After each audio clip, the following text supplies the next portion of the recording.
Assalamualaikum warahmatullahi wabarakatuh. Selamat siang, shalom. Salam sejahtera untuk kita semua. Apa kabarnya hari ini adik-adik?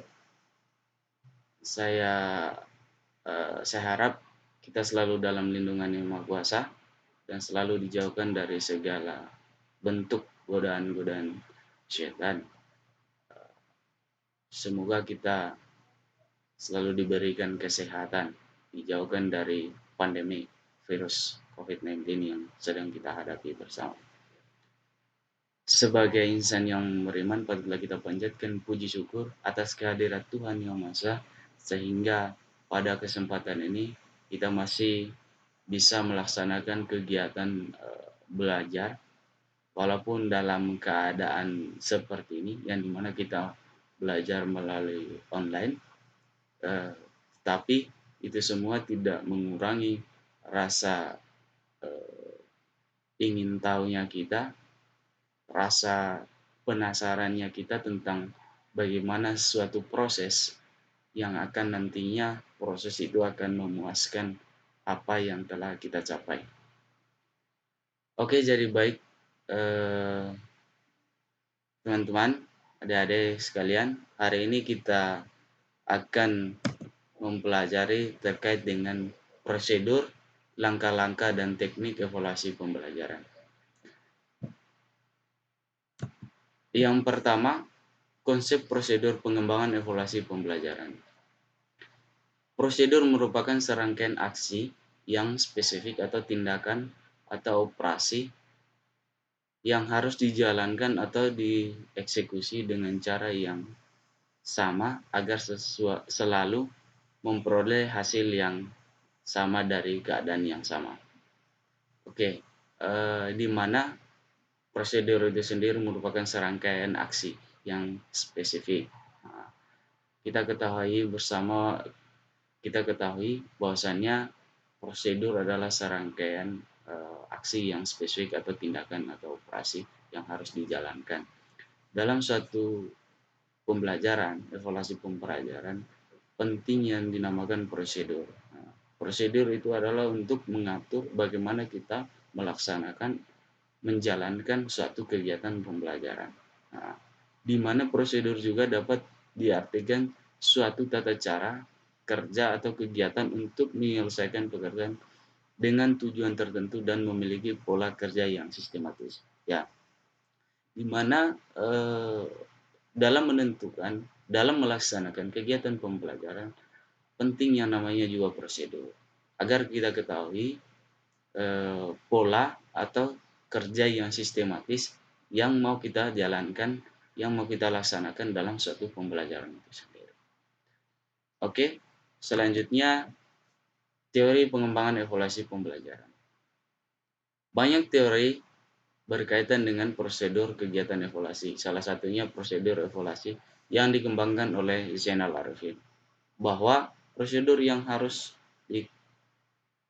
diikuti evaluator meliputi perencanaan evaluasi, monitoring pelaksanaan evaluasi, pengolahan data dan analisis, pelaporan hasil evaluasi, dan pemanfaatan hasil evaluasi. Ini adalah salah satu teori yang disampaikan oleh Zainal Arifin, bahwa prosedur yang harus diikuti evaluator seperti yang disampaikan oleh Zainal Arifin itu sendiri tadi.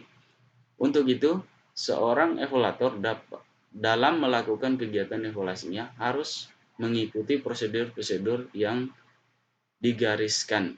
Tujuannya adalah agar evaluasi yang diberikan sesuai dengan kebutuhan sistematis, efisien, dan dapat dipertanggungjawabkan. Ya, bahwa teori-teori yang dikembangkan oleh para ahli seperti yang dikembangkan oleh Zainal Arifin tadi, bahwasannya ada prosedur yang harus diikuti oleh evaluator. Nah, kemudian untuk evaluator itu sendiri dalam melakukan kegiatan evaluasi harus mengikuti prosedur-prosedur yang telah disampaikan, yang telah dikembangkan oleh para ahli, salah satunya Zainal Arifin itu sendiri. Oke, jadi baik, selanjutnya proses pengembangan evaluasi pembelajaran. Yang pertama, perencanaan evaluasi. Dalam melaksanakan suatu kegiatan, tentunya harus sesuai dengan apa yang direncanakan. Hal ini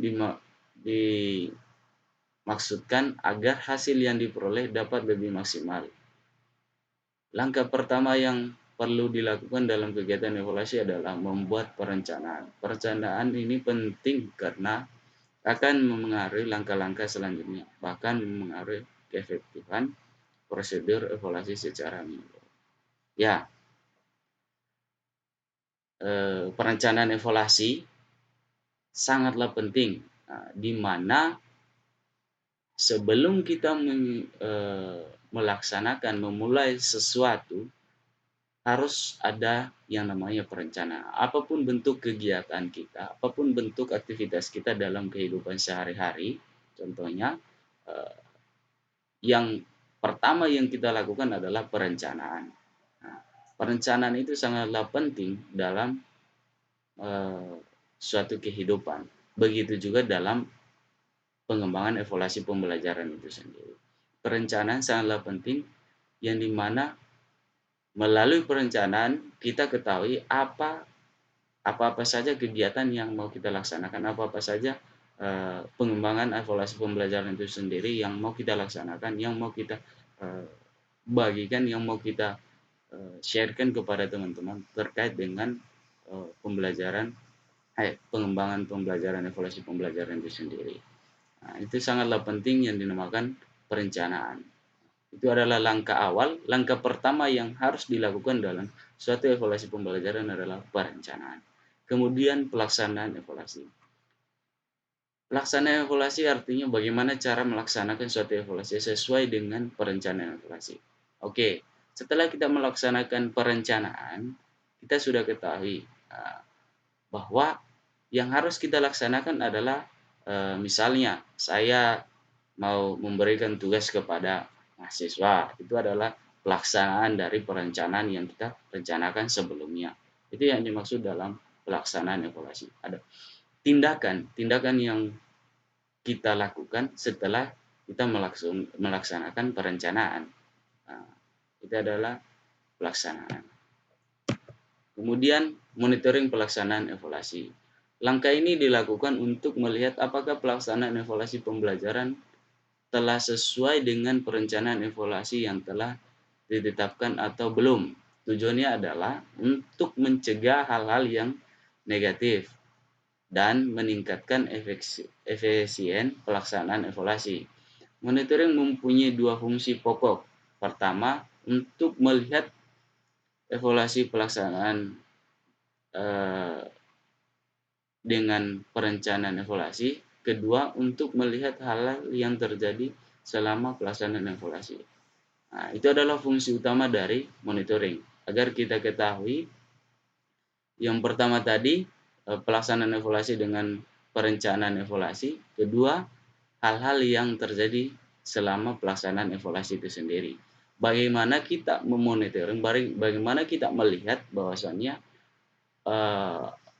perencanaan atau rencana yang kita siapkan di awal tadi, apakah sesuai dengan pelaksanaannya atau tidak. Nah, itu adalah fungsi dari monitoring pelaksanaan itu sendiri. Fungsi monitoring atau monitoring pelaksanaan evaluasi. Kemudian pengolahan data. Mengolah data berarti merubah wujud data sesuai dikumpulkan data yang sudah dikumpulkan menjadi sebuah sajian data yang menarik dan bermakna. Data evaluasi yang berbentuk kualitatif diolah dan dianalisis secara kualitatif. Sedangkan hasil evaluasi yang berbentuk kuantitatif diolah dan dianalisis dengan bentuk statistika deskriptif ataupun statistika diferensial.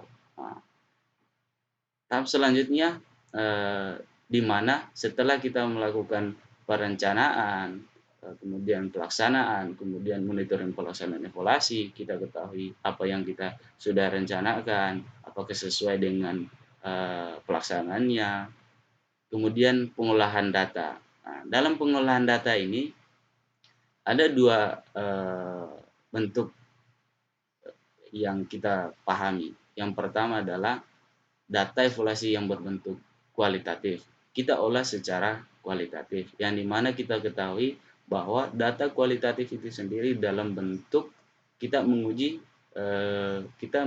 secara kalau dalam pelajaran itu sendiri kita menguji dengan menggunakan soal atau menggunakan esai. Kemudian yang dimaksud dalam bentuk statistika kita menghitung apakah itu sesuai dengan hasilnya atau tidak. Nah, itu adalah ada dua bentuknya, kualitatif dan kuantitatif. Itu adalah pengolahan datanya. Sesudah ada datanya, kita mengolah dalam bentuk kualitatif dan kuantitatif, secara kualitatif dan bentuk kualitatif. Itu pengolahan data itu sendiri. Oke, jadi baik, sampai di sini bisa dipahami. Selanjutnya, pelaporan hasil evaluasi. Setelah tes dilaksanakan dan dilakukan scoring, hasil pengetesan tersebut perlu dilaporkan. Laporan tersebut dapat diberikan kepada yang bersangkutan, laporan kepada masing-masing yang berkepentingan, dan hasil tes ini sangat penting karena dapat memberikan informasi yang sangat berguna dalam rangka penentuan kebijakan selanjutnya. Oke, setelah kita melaksanakan semuanya itu sampai di pengolahan data, kemudian hasil evaluasi itu sendiri, pelaporan hasil evaluasi itu sendiri harus kita sampaikan, harus kita laporkan kepada yang bersangkutan. Misalnya, saya memberikan tugas kepada teman-teman, kemudian saya laporkan, saya harus sampaikan kepada teman-teman bahwa nilainya teman-teman, bahwa tugas yang teman-teman kerjakan nilainya ini, supaya ada suatu gairah, kemudian ada hasil kita ketahui, kemudian untuk menjadi penentuan kebijakan selanjutnya. Bagaimanakah, apakah memang ada perubahan atau tidak nantinya. Nah, setelah kita melaporkan hasil itu, berarti pihak kedua, si mahasiswa sudah mengetahui, si siswa atau mahasiswa sudah mengetahui bahwasannya hasil yang saya dapat, oh segini, oh begini yang saya dapat, setelah kita melaporkan hasil evaluasi dan memberikan kepada yang bersangkutan. Oke, kemudian penggunaan hasil evaluasi. Tahap akhir dalam prosedur evaluasi adalah penggunaan atau pemanfaatan hasil evaluasi. Salah satu penggunaannya adalah laporan. Laporan dimaksud untuk memberikan feedback kepada semua pihak yang terlibat dalam pembelajaran, baik secara langsung maupun tidak langsung. Oke, penggunaan evaluasi itu sendiri. Setelah kita mengetahui perencanaan, kemudian bagaimana kita melaksanakan itu evaluasi, monitoring, kemudian sampai kepada pelaporan hasil evaluasi itu sendiri. Tahap terakhir adalah penggunaan hasil evaluasi. Kita ketahui bahwa tahap akhir itu prosedurnya adalah penggunaan atau pemanfaatan hasil evaluasi ini. Salah satunya penggunaannya adalah laporan. Bagaimana kita memberikan feedback kepada semua pihak, bukan saja satu lini, bukan saja salah satu pihak. Nah, kita mengetahui secara keseluruhan apakah memang perencanaan yang di awal tadi sesuai dengan apa yang telah dijalankan pada pembelajaran itu sendiri sampai pada tahap akhir. Baik yang mengikuti secara langsung ataupun tidak langsung dalam pembelajaran itu sendiri. Itu yang dimaksud dengan penggunaan hasil evaluasi sendiri. Oke, mungkin sampai di sini teman-teman bisa mengerti atau bisa pahami terkait dengan apa yang telah kita jelaskan pada kesempatan ini. Selanjutnya yang terakhir mungkin kita bahas pada kesempatan ini, yaitu teknik penilaian dan prosedur pengembangan tes. Ada beberapa teknik dan alat penilaian yang dapat digunakan pendidik sebagai sarana untuk memperoleh informasi tentang keadaan belajar seseorang. Penggunaan berbagai teknik dan alat itu harus disesuaikan dengan tujuan penilaian, waktu yang tersedia, sifat tugas yang dilakukan, dan banyaknya atau jumlah materi pembelajaran yang sudah disampaikan. Nah, kemudian teknik penilaian adalah metode atau cara penilaian yang dapat digunakan seseorang untuk mendapatkan informasi. Teknik penilaian yang memungkinkan dan dapat dengan mudah digunakan oleh pengajar, misalnya tes tertulis, lisan, perbuatan, observasi atau pengamatan wawancara. Itu adalah suatu cara yang dilakukan oleh pengajar, yang dilakukan seseorang dalam mengevaluasi suatu kegiatan pembelajaran. Ada teknik penilaian dan prosedur pengembangan tes itu sendiri. Nah, seperti yang kita pahami bersama tadi terkait dengan teknik penilaian itu sendiri adalah metode atau cara penilaian yang dapat digunakan seseorang. Bagaimana teknik dari seseorang, bagaimana metodenya untuk melakukan penilaian terhadap mahasiswa atau siswanya. Contohnya dia melakukan teknik tertulis, lisan, perbuatan, observasi atau pengamatan wawancara. Yang dimana dia melakukan teknik tulisan, misalnya memberikan tugas, kemudian lisan memberikan pertanyaan-pertanyaan kepada peserta belajar, kemudian perbuatan dia mengamati tingkah laku atau perbuatan dari mahasiswanya itu sendiri. Kemudian observasi atau pengamatan, dia mengamati apakah memang benar, apakah memang dia sesuai dengan tekniknya yang telah dijalankan bersama atau tidak dalam pembelajaran itu sendiri. Kemudian mewawancarai, menanyakan apakah memang peserta didik bisa memahami apa yang telah disampaikan.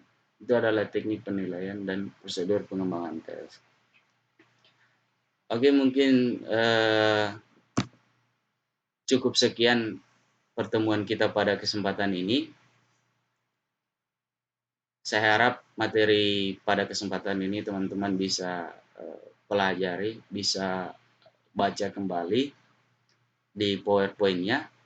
Selanjutnya kita akan diskusi bersama, akan tanya jawab di Google Classroom terkait materi kita pada kesempatan ini. Mungkin ada kata-kata atau tingkah laku saya selama kegiatan belajar berlangsung tidak sesuai dengan yang diinginkan oleh teman-teman, adik-adik. Saya mohon maaf, itu semua dari saya. Jikalau memang ada yang benar atau sesuai yang diinginkan oleh teman-teman, itu juga dari saya. Karena hakikatnya manusia itu tidak akan pernah luput dari sebuah kesalahan, dan kesalahan itu ada jikalau memang kebenaran didampingi dan disandingi oleh kebenaran. Mungkin cukup sekian yang dapat saya sampaikan pada kesempatan ini. Terima kasih atas perhatiannya. Saya harap kita selalu jaga kesehatan dan mengikuti protokol kesehatan dari pemerintah. Selamat siang dan terima kasih. Assalamualaikum warahmatullahi wabarakatuh. Sampai jumpa di pertemuan berikutnya dan kita membahas materi berikutnya. Terima kasih.